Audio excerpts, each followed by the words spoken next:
I was on Titanic and her two sister ships. All three? It all started when I was a girl of 17. My mother was ill. So I decided, as money was urgently needed, to try myself for a position as a stewardess on a ship. The meeting seemed to go well until he says I was far too young and attractive.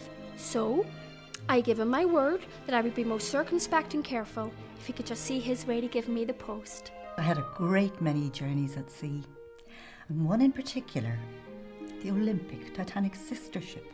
The largest and finest to fly the British flag.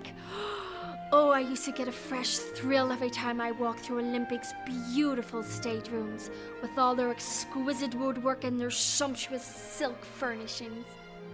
I spent a year on that wonderful ship. I even got a marriage proposal from one of the passengers. But later in the year, the Olympic collided with another ship, the HMS Hawk. Was that your first crash? Yes, and I hoped it would be my last. But it was only a year before I joined the crew of the Titanic. This second ship was decidedly grander and improved in every way. There was private decks for the best suites, and oh, you should see the lace bedspreads. Truly beautiful. But it was on the Sunday night. It was oh so quiet, oh so calm. When crash!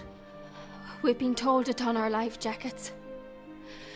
I felt quite chilly with mine on, so I went down to get something to cover my shoulders. You know, it was strange to see all the rooms lit up so brilliantly. Their doors open and their contents lying all around in a mess. I mean, jewels were sparkling on dressing room tables. And before I could do anything, a young mason hailed me. "Look after this, will you?"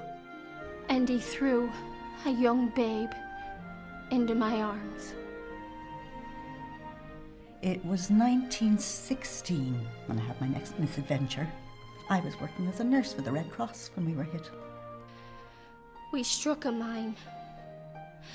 We got into the lifeboats, but the huge propellers were churning and mincing everything around them like men in boats, and my boat was getting nearer and nearer, so I jumped.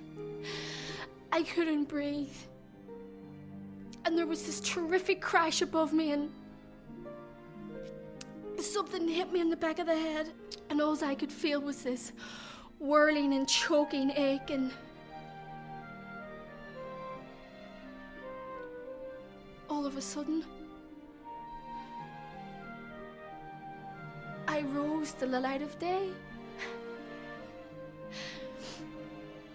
and I could breathe. All the deck machinery fell into the sea like a child's toys. And then she made a fearful plunge and disappeared into the depths. But you survived. Yes, I did. For a third time.